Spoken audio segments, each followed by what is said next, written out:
Hello， 大家好，我係 Andy。Hello， 大家好，我係 Yan。大家應該封面圖都見到我哋今次超駕駛坐直升機睇櫻花。咁我哋今次去嘅地方咧就係吉乾山、吉野山。吉野山。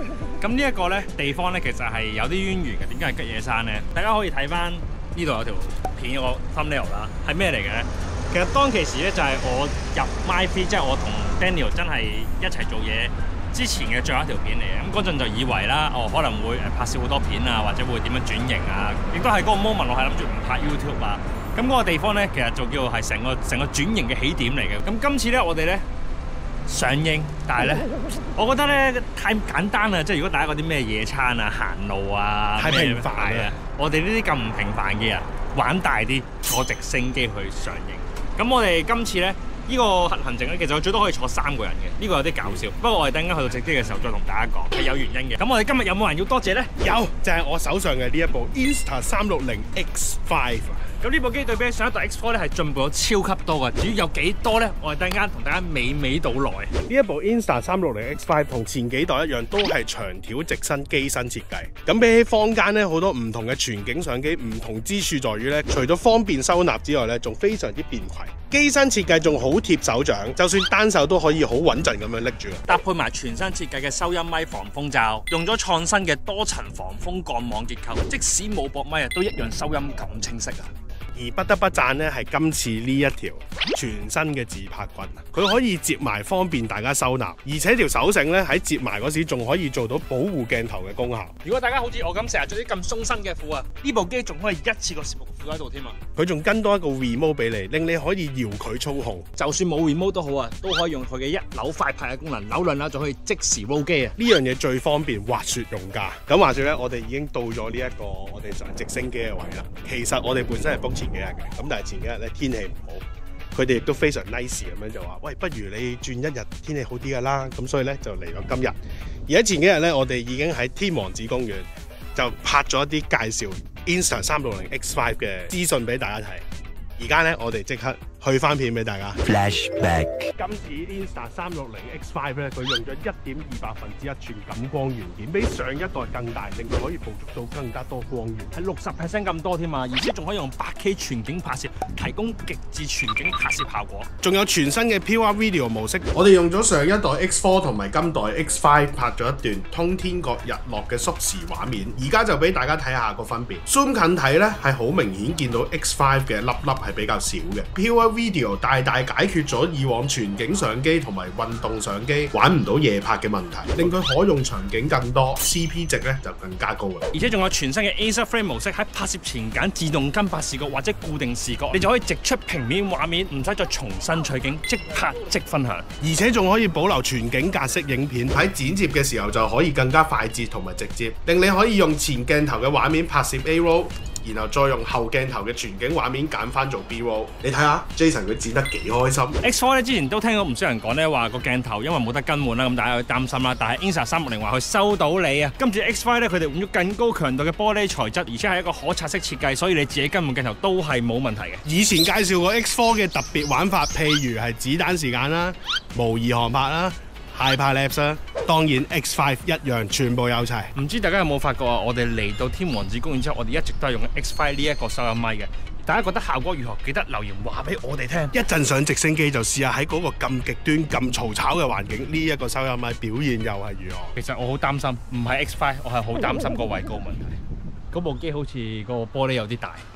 收到你啊，但係幫你唔到。出發。End of flashback。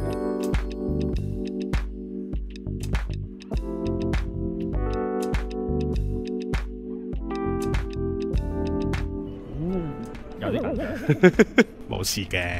頭先我哋同阿機長先生傾嗰陣偈，當然佢係會咁話啦，就係話放心啦，冇事㗎，好安全。同埋佢話今日嘅櫻花係開到90%，而我哋本身 book 嗰日呢，就係一嚟天氣唔好啦，二嚟就係佢哋有同我講就係話嗰一日應該冇乜櫻花睇，咁所以就問我可唔可以改遲幾日。本身我哋 book 2號，今日7號。希望一陣係會好靚嘅，同埋佢話應該好多人呢一刻呢，就係吉野山嗰度，即係揸車坐巴士嗰啲去睇呢，係咁大塞車應該係。我哋呢啲人上人就唔同啦，坐直升機。嗱，我哋而家企到好遠，唔知用呢個8K 畫面拉近俾大家睇，係見唔見到呢？就係直升機隔離黑色3個位呢，就係機長先生 Captain 佢叫奧卡亞馬山。同埋而家都幾大風啊，唔知大家聽啲聲係清唔清晰？我哋冇上任何咪，因為上嗰個機入邊咧非常狹窄嘅環境咧，都唔可以帶多嘢，所以 Insta 360 X5 係你嘅不二之選。啱啱師兄嘅我入邊係嘈到要戴耳機駁咪先講到嘢喎。我預計都係咁上下嘅，因為睇戲嗰時咧，黃德斌嗰啲都係咁。呢度咪有部 private jet 嘅，跟住我問啊係咪俾啲人嗰啲突然要出差飛去東京嗰啲？佢話唔係，呢個係社長個玩具，唔租俾人嘅。跟住我問佢台灣去唔去到？我唔知，我冇見過私人飛機，但係我望落好細部。跟住話去到，第一次望到私人飛機，即係咁近望到嘅，第一次望到啦。你話喺機場無啦啦隻眼睄到，有睄過嘅。我都係第一次見。以前 T2 嗰度，香港 T2 係見到㗎。起行啦，咁應該有乜？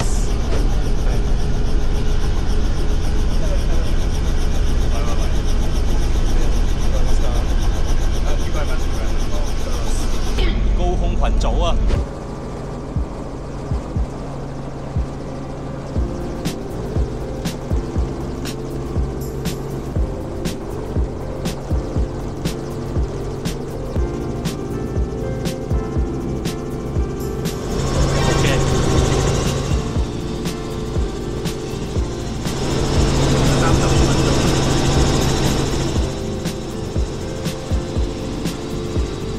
大家應該我唔肯定聽唔聽到，所以我用部 iPhone 去收音。咁咧其實咧，大家見到係有3個位嘅。咁點解會係得我哋2個咧？因為佢限制最大體重係220公斤，而阿 Yan 單拖佔咗96公斤，我係74公斤，我哋冇一個人係得40幾公斤，所以變咗2個人重。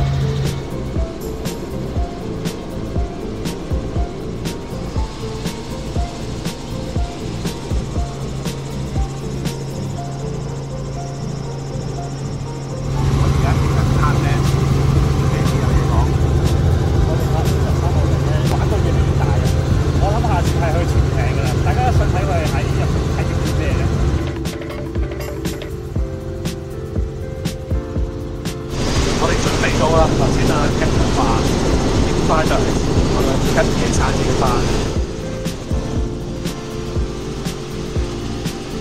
佢頭先講話有好多巴士啊、車啊啲咧，就係停晒。如果行嘅話，唔知要塞幾多鐘車之後。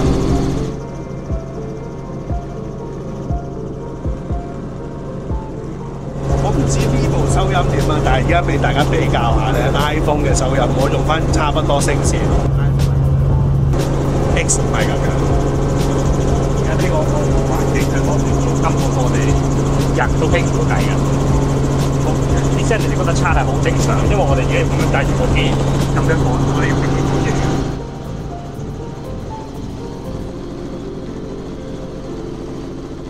而家起行回程。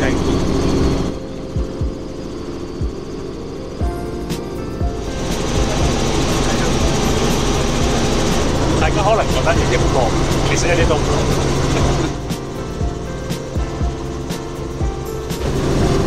翻到嚟澳門機場係準備降落。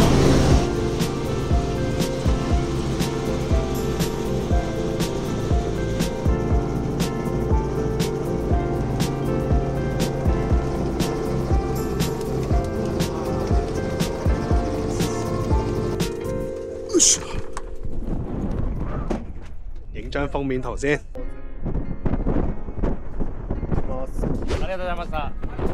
呢度多謝ます。有今生冇來世㗎。轉頭先講啦，都係留翻一陣同 Andy 一齊講。咁你之後頭嚟做乜？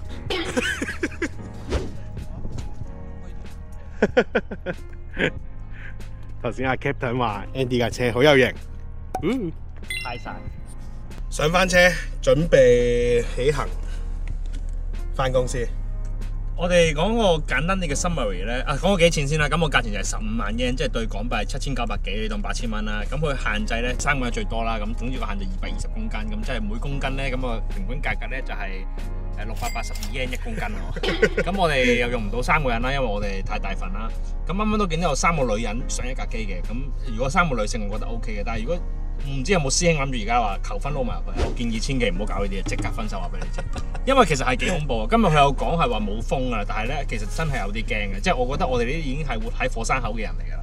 但係我啦，你見我哋都個樣都係嗰啲有啲驚驚地嗰啲樣，因為佢望到好脆弱，嗰個嘢好薄皮，跟住然後有少少移動搖搖下。咁但係咧，我覺得佢總括嚟講咧，嗰個體驗咧係非常之好嘅，同埋咧，我俾大家睇。因為咧，我知道我極度攰，所以我係入咗尿片嘅。總之我每一次困喺一啲咧冇得去廁所嘅地方咧，我就會有好大嘅心理問題。總之我硬晒太啊，然後我心跳得都幾快嘅。同埋我哋今朝係到依家都冇食過嘢嘅。而家我要去食啦，我需要食好多嘢，同埋我好攰啊，因為啱啱嗰8個字9個字咧，我太集中。總之我個人係好集中，我又要一定要影到嘢啦。跟住然後咧，我又要表現得唔好咁驚，但係你係驚啦。總之個成個精神狀態係好緊張咯。但係如果大家冇坐直升機咧，即係因為香港去澳門，我唔知幾錢啦，但係好似一個人都要4-5千蚊噶嘛。同埋得15分鐘嘅啫嘛。咁如果你係想坐直升機，我覺得呢個體驗係唔錯。佢仲有好多唔同 plan 嘅，有啲係咩睇夜景啊，咩神會有啲平啲嘅，即係有啲係坐10零分鐘。呢個公司嘅網址咧，同埋買 Insta 360 X5 有優惠嗰個網址咧，全部都有影片簡介就會。有興趣咧就咁大家去睇下。佢哋都話佢哋招呼好多外國人，所以就不構成任何問題。簡單英文對答 OK 嘅，幾有趣。不過未必有第二次咯。同埋我覺得我哋行得太浮誇，我哋啲片越嚟越浮誇。我哋開始去咗炫富系列啦。我哋下一次咧，我諗下咧，都係要收斂啲。我哋可能都係行路嗰啲嘢啦。呢個係紀念你吉野山睇櫻花嘅一個里程碑嚟。嗰陣時真係去嗰個吉野山咧，揸車過去首先好塞車，同埋條路好窄啦，再加上條路好斜啦，嗰陣爭棍波車好辛苦，我就記得。跟住落車之後係行咗好多路啦，跟住嗰陣就係成班人同埋其他香港人一齊去睇嘅。咁我覺得嗰次都開心嘅。咁但係你話駕唔駕駛咧？咁一定係直升機責任駕駛啦。嗰陣時我就喺下面望住直升機飛，今日我就喺直升機上邊。Damn！未來咧上太空睇㗎啦，我哋即係如果個科技再快啲咧，我哋又一路做落去咧，咁 Insta 360一路 update 一路揾我哋咧，唔排除呢樣嘢。係啊，係玩上太空㗎啦，喺外太空睇地球啊！多謝大家支持，我哋先有今日可以坐直升機睇櫻花。我哋用咗8000蚊睇植物，8000蚊睇植物。其實公子有暗示話想跟埋嘅，佢話你哋仲有幾多公斤？我45啊，冇可能㗎，收皮啦咁樣。但係好彩佢冇嚟嘅，因為佢係更加嗰啲驚青人，所以我覺得佢冇嚟都係好事。我當時都有諗，如果個體驗好好咧，我就同佢2個人嚟，但係唔得，我覺得佢 handle 唔到，因為佢啱啱我 send 翻啲相俾佢都話好似好恐怖，我話都真係少少。哇！你咁快 send 咗啦？係啊，一落咗嚟嗰陣 send。哇！冇人嘅呢間一樓。冇人都唔得。嚟到一蘭，我又講下我嘅感受啦，冇想象中咁恐怖嘅，絕對同 Andy 講嗰啲嘢嘅，佢好搖，好薄皮，會唔會覺得有生命危險咧？冇嘅，但係坐完之後咧，我諗我落咗地到依家半個鐘咁樣啦，我係有少少暈機咯，但係我都唔理啦，我都要攻頂，我要食飽啲。咁而最後要同大家講埋 Insta 360咧，仲有佢嘅 Insta 360 Plus 嘅雲端服務，佢除咗可以自動 backup 檔案之外，仲可以將影片咧一個掣就可以分享俾你嘅親朋戚友睇。咁我哋馬上啊，將條片 send 俾 Jason 望下，俾佢睇下啲櫻花有幾靚先。如果大家都好似我哋咁咧，會揀咗一個應該係你人生嘅精彩 moment 嘅一個活動，而你覺得你好大機會唔會發生第二次，例如直升機，例如求婚，例如結婚。Insta 360 X 唔係一個好好嘅選擇，一部機同時拍到全景同埋平面嘅畫面，係呢個好難得。有興趣記得去我哋影片資訊欄度喺條 link 度購買啦。X5 啱晒頭先 Andy 講嘅所有人，同埋你一鍵拍到全景，360度全數紀錄冇遺憾啊！而家就入去食翻餐好㗎啦，同埋除咗呢個真係好笑。